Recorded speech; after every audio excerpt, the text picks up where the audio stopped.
Hi, I'm Bopsto, the Odor Weeb, And I'm Red, the bald-headed wonder. and we are the Anime The Boys. anime freaking Boys. boys. Hell yeah. So, hey, Red, before we get started, I did want to say, hey, thank you to our two new subscribers, Yeah. Spencer Brock and whoever the most recent person was. Their account didn't pop up in our notification, so whoever you are, hey, welcome to the channel.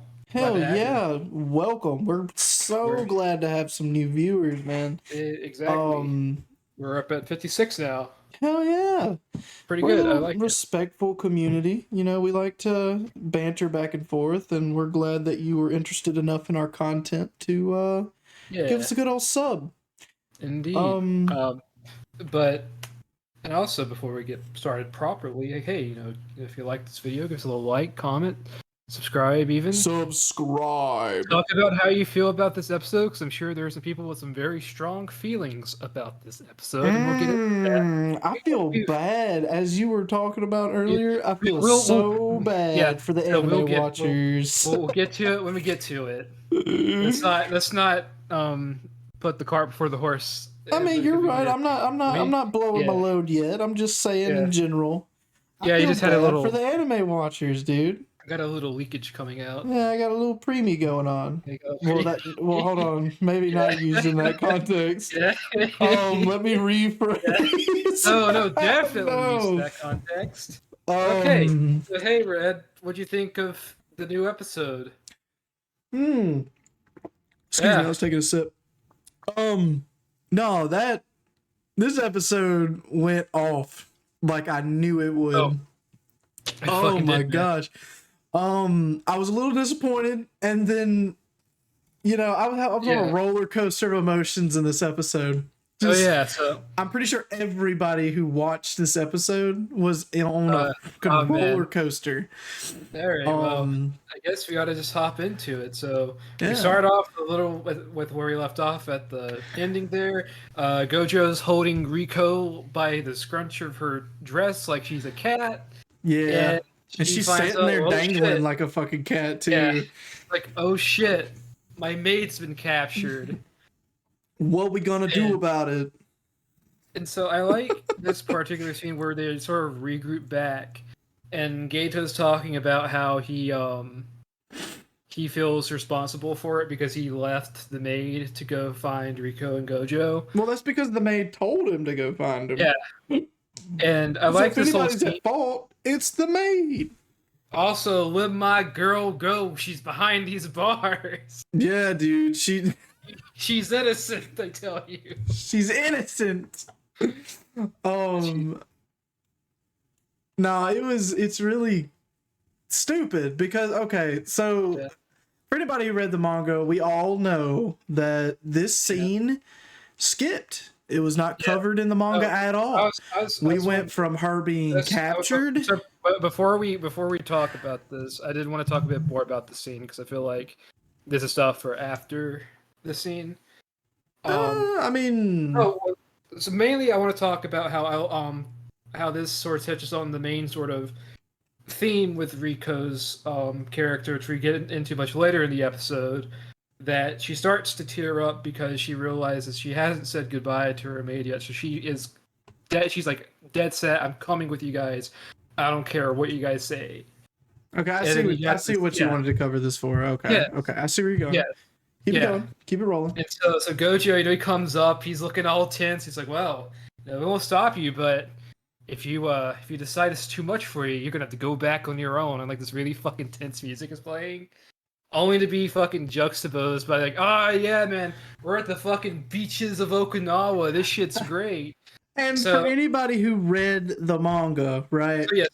We all know that this got skipped. Yeah, so both me and Red were very, very worried that we were not going to see anything involving the rescue of the maid. And we both wanted that in the manga.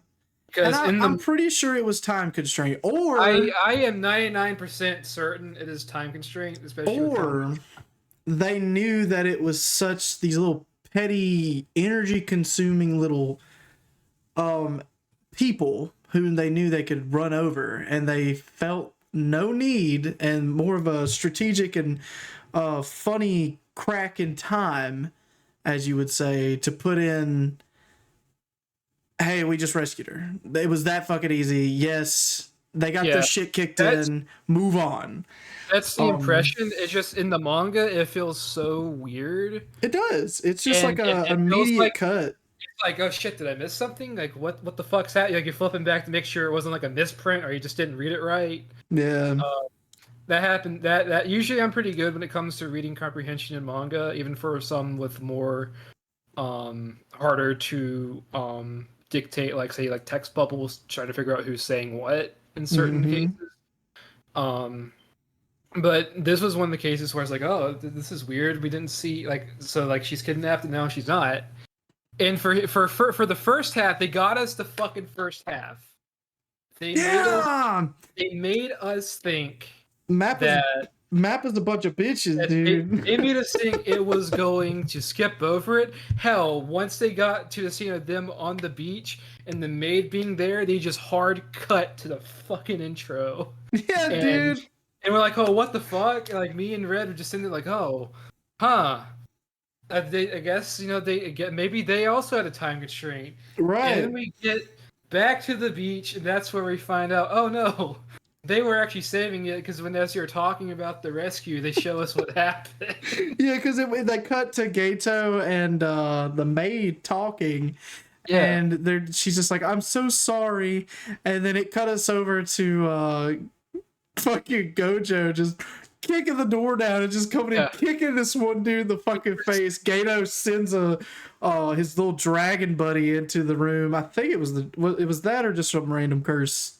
It was some random curse, because what you're probably thinking about is when they're on the plane and he's got the dragon. You're right. Yep. Excuse me, I was remembering it wrong. But either way. He sends in a random curse. They get fucked, and the maid's just because it's just the fucking star. It's just a star religious group. It's literally just people. Such a casual debut of the fucking. I don't know. Mappa's a bunch of bitches, dude. They got nobody. Like the hitmen they came across that weren't part of Q were just people that wanted that bounty that fucking our mystery Mappa wanted the same level of insignificance as the manga put it in. And man, did they capture it, and they captured it in such a way, it was beautiful. That's why I love Mappa. Great. I fucking love it. They go a little, they do a little bit extra to just sort of help enhance the story and not take away from it. Yeah, over here at the Anime Boys channel, we catch on to the expert details. Yeah. Like this. Yeah. So I think that's what I like about this, and that's how I come to like my philosophy of manga adaptation, which is you shouldn't be taking away from the manga unless you absolutely have to. 100%. But you should add. But you should with whatever you take away, you should add something that's just as interesting, or take something and make it more interesting. So, 1 second. For example, I didn't get to talk about this in the first episode because I didn't read through the manga recently, back when we recorded the first episode, but we got that scene in the first episode where Gojo and Gato are having their little basketball disagreement about, Gojo not liking the idea of protecting the weak. And that is a conversation in the manga, however, it's them just sitting down. So Mappa took that conversation and used the sort of basketball game to sort of both visually show you what they're about as characters. Yes. While having this conversation play out. The writers, on their part.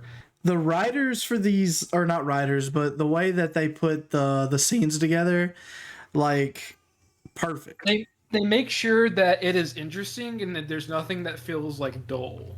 Right. Yeah. Yeah. It's one thing I noticed with these episodes so far is I am just like captivated. Yeah, like you don't realize that you've watched 28 minutes. You just don't. You're just sitting there. You're just like, oh shit, we're already halfway through the episode. That's nuts. Yeah. Exactly. But then it cuts us back over to shit. Let's see. It was whenever they cut back over to. Why am I having such a hard time with his name? Well, technically his Toji. Yeah, with Toji. We get the scene with Toji talking about, it's kind of like a recap almost. Yeah. Talking about how they were sending out little nobodies and how he can't really do nothing because Gojo's working his hardest. And the guy's like, "Yo, man, like, why are you so worried about Gojo?" And he's like, "Well, you see, when I went down, I visited the Gojo shrine, and he was really, really young. Right. See what this big hubbub about this kid was." And ever since I saw him, he scared the ever-living shit out of me because he was the only one to notice me. Yeah, only one to notice that I was following behind them like a fucking pedophile. Yeah. It's I can tell it's 100% since the Gojo family is one of the big clans, is 100% because he has no cursed energy. Right. Exactly. And because that's the one thing, that's the through line that was in the first season, was the big families, they fucking hate people that cannot use cursed energy. That's why the Zenin don't like Maki. Yeah, okay. But I get that.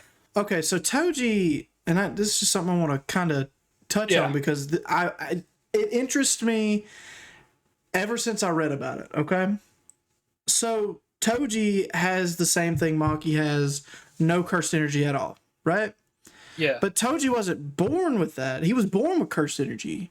Yeah, he uses a heavenly practiced for so long that he purged himself. Yeah, he's under a heavenly pact where he uses none at all. Like exactly, and it's so hard for that to happen. And he did it in exchange for great strength. Yeah, and extraordinary speed.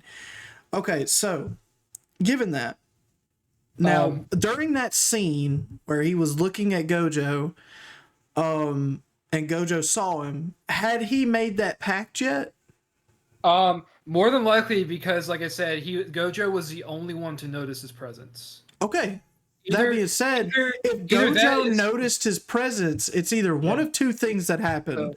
Gojo has insanely high perception.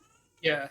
Or he's had just still enough cursed energy in his body for him to notice. I'm going to say that either it is after he had his cursed energy removed, or it was during a time when he still had his cursed energy, but he was able to like conceal it.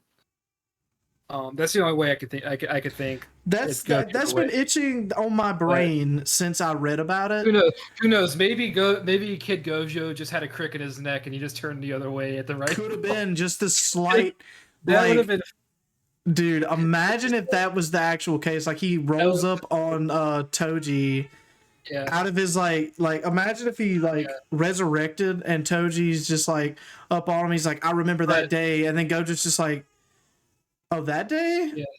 But I heard something rustle in the bushes behind me.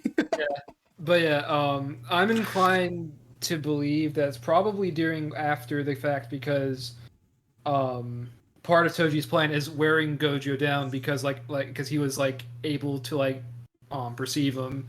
And so basically the less alert Gojo is and the more tired he is, the less he's more able to perceive things because he relies on detecting entirely cursed energy at that point. Yeah. So that could be the case.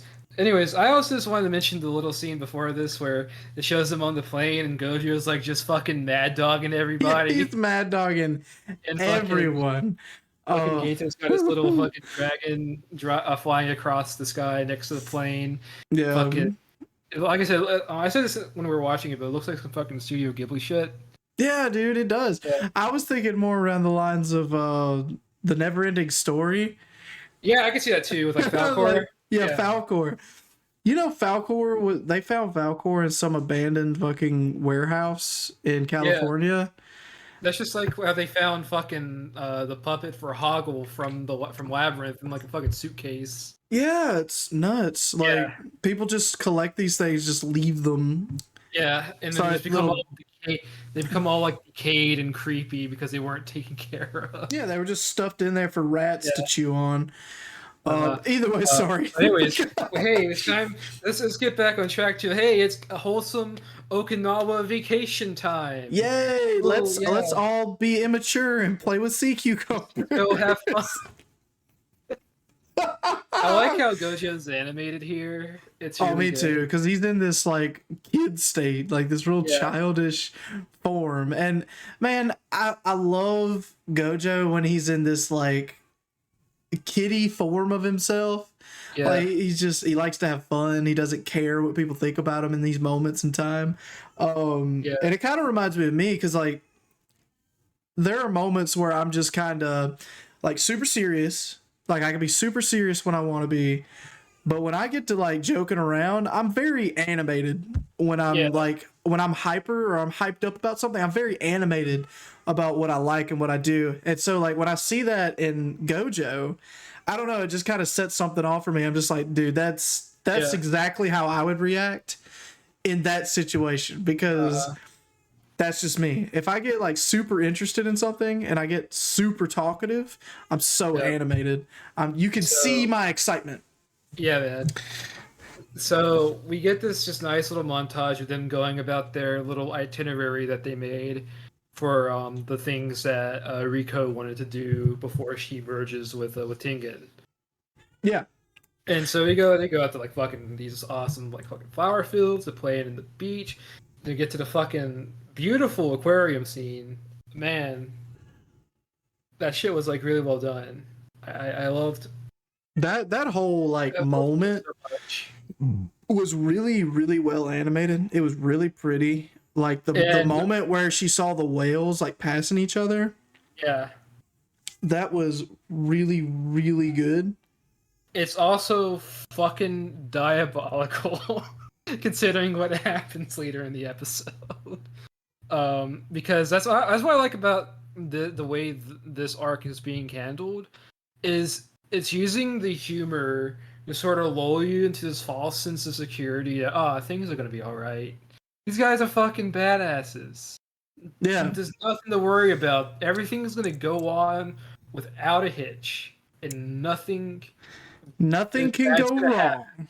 Nothing. What could possibly go wrong? Good old fucking Timmy Turner. What could possibly go wrong? Everything. The moment that Gojo gets fucking shish kebabbed. So we get to the third day. They're back at Jujutsu High. They're on their way to Tengen. Man. They're just walking, they're talking. It goes, oh man, can't believe we got this far. We're almost there. And just before we can even get up to the front fucking door, in comes Toji. Oh man. Toji comes in from behind after Gojo finally like puts his guard down, and he just gets impaled from the back. Gojo's just I'm sure it blew everybody's mind who watched it, who didn't know it was going on. Like, holy shit. Gojo, that we've seen in past seasons, the most amazing character ever. Obviously, they knew he didn't die. Yeah. But everybody just saw this man get impaled. As badass as he is, nothing could touch him. This man just got shish kebabbed. What I like as well. So even though like I've read the manga and I knew it was coming, the impact was still so sudden that it still caught me off guard. Oh yeah, dude! Like the way it was done. Like it's still like they timed it to where it would still keep you on your toes. Right. And I appreciate that, because normally if we were to go just 100%, it'd be so easy just to telegraph what's about to happen. But it's not. It's just there, just snap within an instant. Oh, dude! It hits you like a brick house when it happens. Yeah. And it's just like, holy shit! This man just stabbed him. Like, what the fuck? And all of a sudden, Gato just jumps over, and he's just like, "What happened, Gojo?" Gojo's just like, "Don't worry about it. I'm fine." Just gets up. I used my shit to technically stop the knife, but still kind of get stabbed. Right. I'm okay though. It's like, I love the analogy that he used. It was it's just like putting a needle through a knit sweater. Yeah. And I'm like, dude just like protected his guts with this fucking cursed energy and just stopped the bleeding all like immediately. And this just like this just expands the view of how badass Gojo actually is. Yeah. Like, dude, you just got stabbed in your back to the front of your fucking chest. Your fucking sternum has been severed. And you just get up. Oh, I'm fine. Like, I'm fine. It's but a flesh wound. Tis but a scratch. Tis but a scratch. Yeah. And so Gato sends his fucking worm curse after him, and it eats Toji. But Toji's gonna play a fucking katana man and just slice through that shit. Oh yeah. So like, no problem. Slice, yo. And so we get to the fight. Gojo's like, I'll take this guy, you get Rico to Tengen. Yeah, you just take them, I got this guy. I'm gonna take care of this guy. And here's where he just like Toji just drops multiple bombs on fucking Gojo. It's like he's like, I thought the bounty went down. He's like, well, I set up the bounty, you fucking idiot. Don't be so proud, you fucking moron. Don't be so proud. Yeah, man. You dumb kid. Kids these days. I swear. Need to learn how to respect their elders while he has this weird fucking gushing purple worm around his neck. And what Gojo is about to get the fucking humbling of a lifetime here. Oh, 100%. So this fucking fight is so animated. There's so many little tweens. Dude. So first and foremost, the fight pretty much starts with Gojo. He pretty much interrupts Toji from talking. He's just like, okay, shut up. So he grabs a bunch of rocks together that were like around and he crushes them up in a circle. But then he realizes that Toji is gone. All you can see is a little white puff. It looked like a fucking Naruto ninja or that just dropped a smoke bomb and he's disappeared. Nah. This motherfucker moved so fast. Going through fucking like jumping on trees and shit. Like I like how the speed is like captured here. Yeah, because it's captured in a way to where like in some moments you can see him, but all you can see is a after image blur. Like it's like almost like watching like somebody running like coming in from space into orbit, and all you get is this spaceship that's just engulfed in flames coming down. It's essentially the same movement style, like the same like texture, but without the flames. Like all you can see is just this black movement, and so you can see him. He's on top of the fucking threshold gate of the school, and Gojo's just like, holy shit, this man's fast. Yeah, I'm fast as fuck, boy. We got this whole thing where like he has his weapon stored in the fucking curse thing around his fucking shoulder. Oh yeah. And he's just going at it, and it's just it's so fucking good. So as he's up there on the top, he's feeding this worm thing the sword that he used to just gut into Gojo. Yeah. So he's feeding it back into him. So this is where you figure out that, okay, it works somewhat like Megumi's little portal does. Yeah. So like if anybody who remembers, Megumi can pull weapons out of like this void. I can't remember exactly what he calls it, but it's some sort of pit, or I call it the void. But he essentially can pull weapons that he stored inside of this curse, right? Yeah. But Toji himself has no cursed energy. So Toji shoves that sword in, pulls out this other one, and this is where Gojo goes into saying about the Heavenly Pact. Yeah. So basically in description, the Heavenly Pact allows you, and I think we described it earlier, but he has no cursed energy. Yeah. And he used all of his cursed energy to use it for speed and strength. And so he pulls out this really cool weapon that It looks neat. I ain't even gonna lie about it. This fucking dagger, I want it. I really want like a replica dagger of what he just pulled out. So I wanted to add something. So Heavenly, I know you were talking about how you weren't sure if Toji had curse energy before. No, Heavenly Packs are assigned at birth. So Toji has had no curse, just like Maki. He's born without able. I thought to I read it in a way to where I thought he. Nah. I guess I read it wrong then in the manga.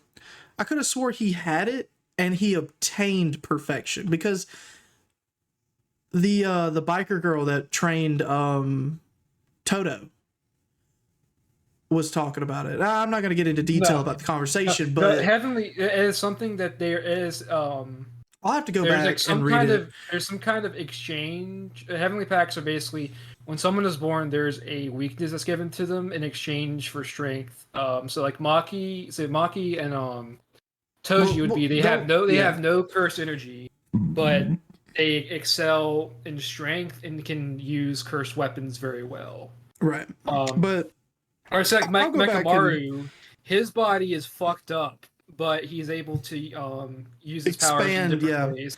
Expand his powers in different ways. Well, no, like basically he can use as many puppets as he wants. Yeah. He almost has an untapped, limitless amount of cursed energy, and it broadcasts at a range that is unlimited almost. He could have puppets at every four corners of Tokyo and be totally fine, you know. But either way, that was just an extended version of Heavenly Pack. Yeah, that's Toji.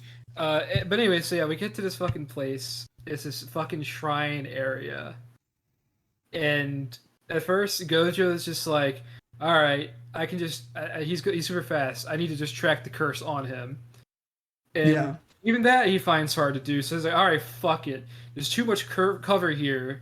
I'm gonna just take and maximize my output for blue."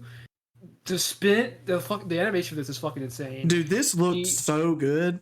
Takes it and basically gathers up all the buildings around him. Like he's like spinning it around, and as it's going, it's just gathering up more and more debris of the surroundings until he just completely causes a fucking crater.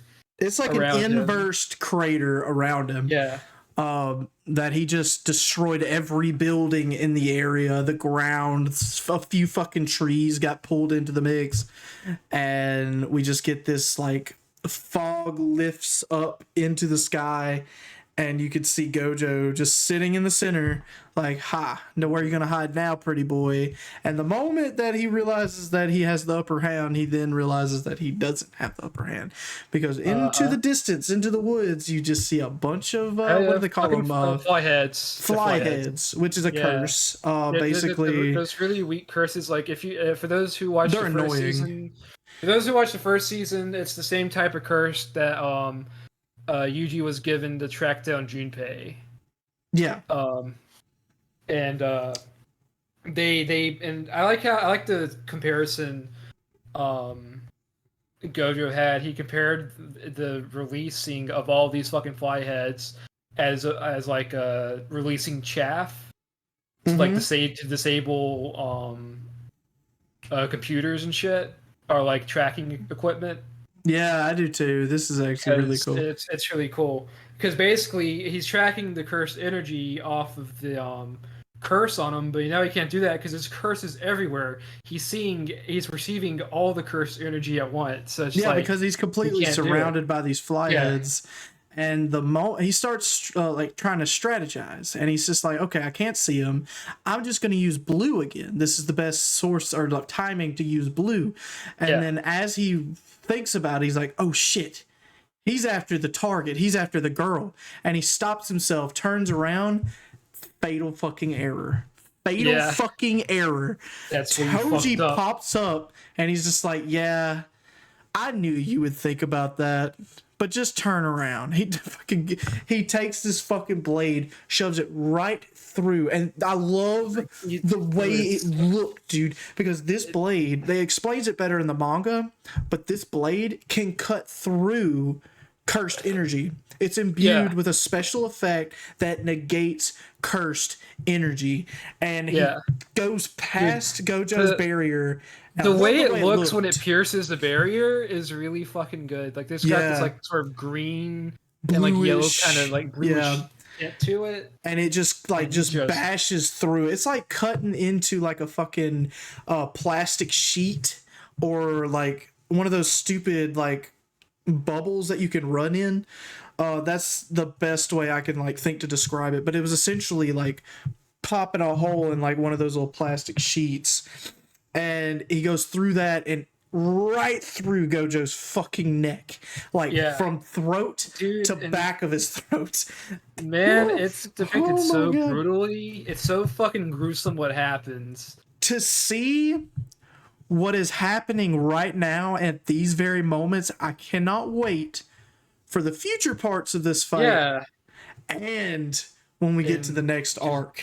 yeah, that's just gonna be fucking Gucci. That shit's gonna be But so dude, good. he fucking like goes, flashes down, From and his then neck down to his fucking mid frame of his chest. yeah, and then just stabs him in the leg like multiple times, and each like little you can feel each little like impact of like each little like shake as he's doing it, and like Ugh. fuck. And Like like so blood is just like pouring. you know in the manga that Gojo gets fucked up, but here you show he gets You can fucked up. see how fucked up he How is. fucked up he gets. Because the manga has a bad the only the disadvantage between manga and anime is that the depictions of these little scenes like this are harder to see in a manga rather than it being animated, especially by MAPPA. Yeah, it's still the manga version still had good impact. It's just that it was it's felt even harder here now that there's animation in between those frames. Right. Yeah. And dude, it is so good. Oh my god, it looks so good. I feel bad for my boy Gojo because we just get this scene of him laying flat of his back, just cut up, just he carved. He looks lifeless. Dead. He's dead. And then even better, they have like the fly heads, some of the fly heads on top of him as if they were flies on a corpse. Yeah, and then it got like I think one of them like landed like really close to his eye and shit. Yeah, it looked really bad. Imagine if they would have put like one of those fucking fly heads like on his eye. Yeah, dude. That would have been cool as shit. That would have been like a little additive to it, but they got close enough.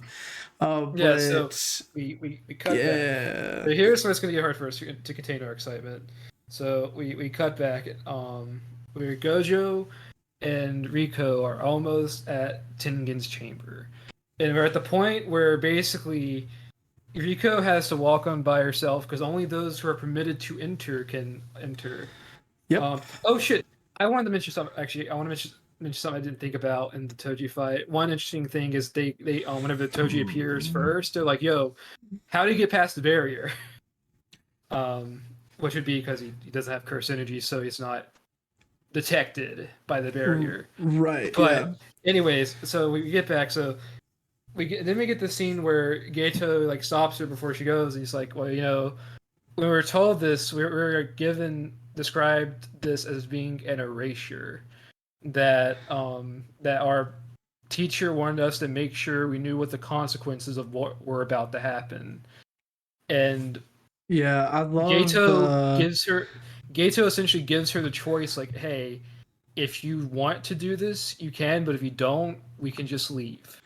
Me and Gojo already decided to let you decide what you want to do. We're not going to force you into doing this at all. We're not going to do it. Which I fucking love. I love how they sort of picked up on the fact that she feels like she is resigned to this fate because she is what's expected of her. Mm-hmm. And then we get this whole like talk of her. It's really fucking good, and it was already pretty emotional in the manga, but here they made sure it hit just as hard. Where she's like talks, it's like the scene where she's like underwater, like it's got the visual of like her being underwater, and how she talked about she was special. She was different than people because she could perceive curse energy, and she thought that she had no real connections with people. No friends, no nothing. She thought because of that, it'd be easy for her to move on and merge with Tengen because at least she would have accomplished something. But as she goes through her journey, she realizes that she does have friends, that she does have people she wants to hang around with and live longer. And she makes it, and as this is happening, the fucking ending theme is playing, Oh yeah, we get and the it's like ending it's so theme. like beautiful and emotion and fucking emotional. Like I'm kind of tearing up thinking about it because it's like it's so well done. It's so well done And that then you got the music overlay. You you got got this really good ending. You know, it's just like, yeah, oh, she's it's gonna like be able to gosh, live out the rest of her life with her and then like Gate friends. and then Gato, and then she's like, you know what, Gato, I want to go home. Let's go home. So she And grabs Gato's hand, mhm, and the moment she grabs Gato's hand, we get all this really pretty music. The music yeah, cuts. She gets shot in the fucking head. yeah. I don't think we could She's do it justice without it being shown, but like the cut is like one, the cut is in sync with the gunshot, but also it's so fucking sudden, the shot's so loud that it just caught us both fucking off guard, and we were off guard. expecting something like this to happen. We were expecting We this were, part, you know, we knew this was going to happen. but it But for went it to be staged as yeah. fucking well as it was, And the way she like gets shot and just fucking drops, that shit, and like call that me shit, what you want, that shit made me laugh well, it's so because hard. I think it was part of we just didn't know how to process it, so we laughed in response to it. Yeah, like it was It's usually so how, abrupt.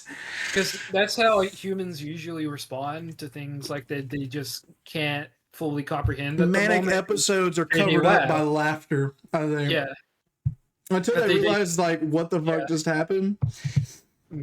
It's just like some people when they get nervous or like stressed out, they smile or laugh. It's like that. Um, and oh man, I feel bad for those who are only watching the anime because man, you guys get done dirty because that's where the fucking episode ends. Yeah, just right there. That fucking sucks, dude. That's so fucked up. Uh, Oh my god. But yeah, yeah. next week's Man. episode it's gonna be Oh, nuts. I did want to add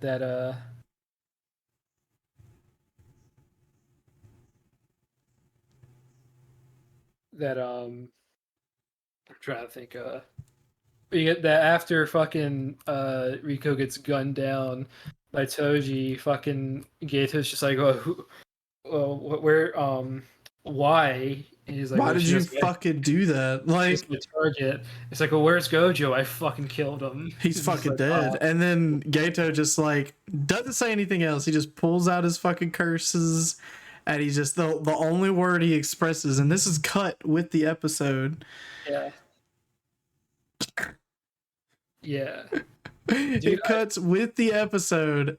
Die. And then I love how the summoning of the curses look. I look because it's like almost as if like reality itself is like tearing open, and it looks so cool. yeah.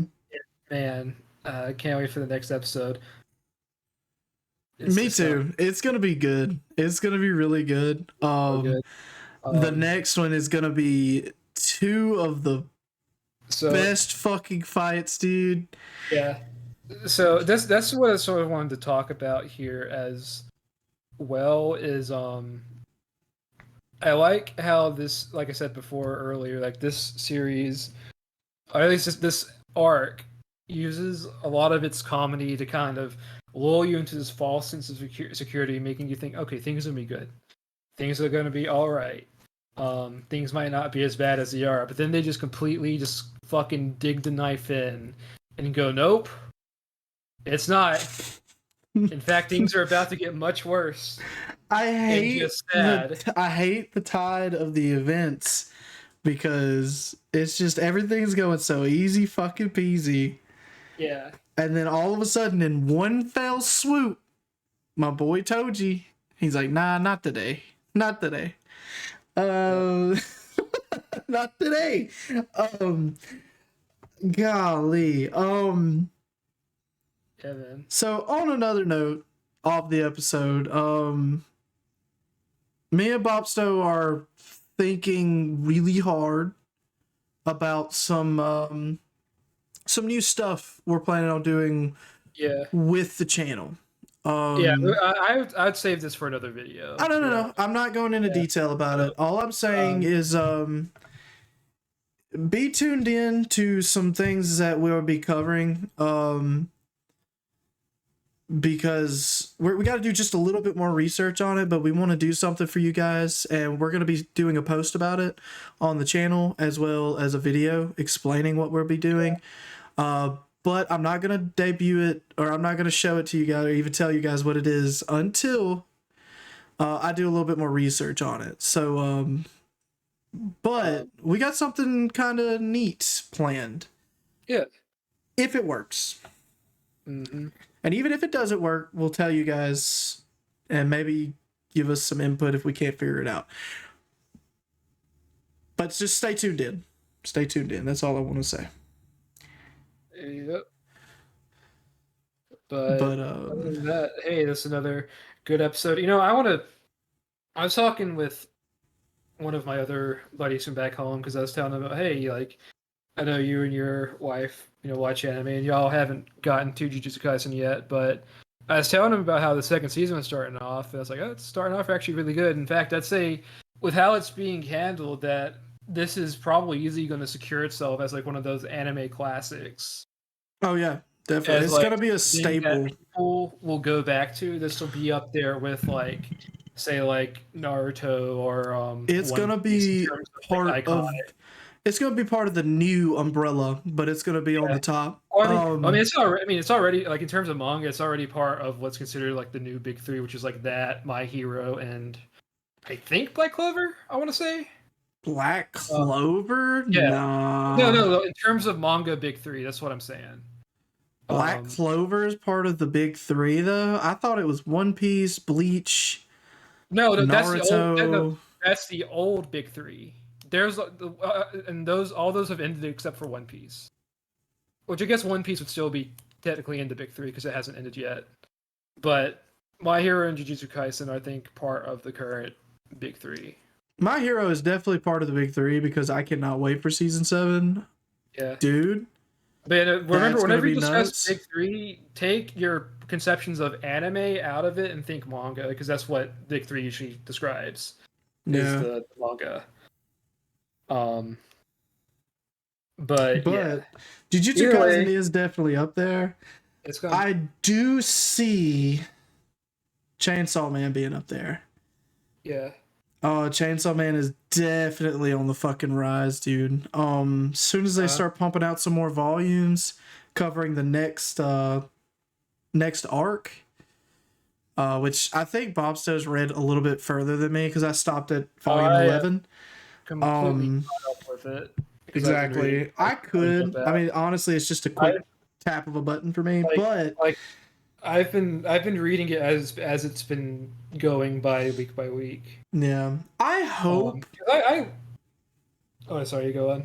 Nah, I'll cover it in just a second because it'll be part of the little bit that we've been trying to do. So go ahead. But no, I kind of even though like I like collecting the volumes, I do also like following manga week to week because it just gives me something to look forward to. I get that. Just like following anime. But I guess it's for me, it's the same way, but I like doing it per volume rather. Yeah.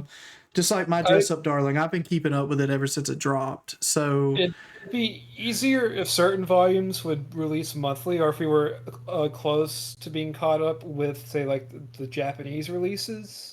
Mm-hmm. But some of them, sometimes a volume will get released monthly. Other times, it'll be like 3 months or a year. Man, I can't wait for season 2 of My Dress Up Darling to hit. Yeah. My gosh, I can't wait. That's going to be so good. That's going to be good. Especially where we got cut off last time. Unfortunately, man, it's just going to blue ball us some more. Well, of course. It's a fucking romantic series. Of course, it's going to blue ball. It's a romantic slice of life, and it's going to take so long. I wonder how they're going to cut it off, though, because this can't be an extended series, Yeah. I can't wait to see how it ends for me. Yeah. I can't see it having very much more volumes, though, or chapters for that matter. I mean, because I'm caught up to it, but if you knew what I'm talking about, you would understand. Mhm. Um, But other than that, like, hey, uh, Jujutsu Kaisen season 2 is really fucking good. pretty lit. I am glad it's not doing the core thing, and instead what it's doing is you get 5 episodes of the prequel arc, 2 weeks of recap, which me and Red will discuss what we're going to do within those 2 weeks. I think we might try to watch some movies. Yeah. Because that would be good, or like find like a really short series that we could do within 2 weeks. Yup. Um, but other than that, after those 2 weeks, it'll just be fucking Shibuya incident arc all the way through, and I'm fucking Yeah, excited. that's gonna be so good. The only thing that sucks is this will probably be the only anime we do for the rest of the year because it's going to go out through December. Definitely. Yeah. So this will definitely be our coverage for a while. So just be stay tuned. please. I'm sure those who are watching and are watching because of fuck, damn it, can't say it. Jujubes. Jujubes, yeah. Jujutsu Kaisen. We were fucking stoked for it. It's gonna be absolute fucking insanity when we get to the later half of this season, and I can't fucking wait. But other than that, like, are we ready to hit it off, Fred? Oh, before we just cut off, we have to cover our manga of the week. Ah, shit, I forgot about that. No, you're good. So my choice for this week is definitely, and I hope to see like an anime adaptation of it too once it gets off the ground a little bit better. Dantadan. Yeah. If you like wacky, random ass, just funny, insane powers followed up with comedic value and just a little bit of lewd mixed in there, Dantadan is for you, man. Oh my gosh, it's so good. Hey, I mean, hey, it's a manga that's made by a person who was an assistant for the Chainsaw Man guy. Exactly.